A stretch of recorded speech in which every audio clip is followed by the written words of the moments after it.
سالاد درست کردم، هویجش کمه. میری واسه هویج بیاری؟ شستم گذاشتم تو آشپزخونه. قربونش برم من. مرسی ماما، بده.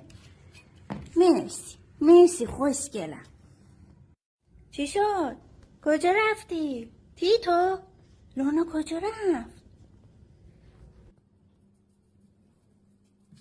تو چرا لباس خرگوشی تنت کردی؟ خرگوش شده یعنی هویج میخوای؟ چشم. لونا خانم من هویج میخواد؟ چشم. بفرمایین خوشگل. خرگوش بفرمایین. بیا مامان قشنگه. خرگوش بفرمایین.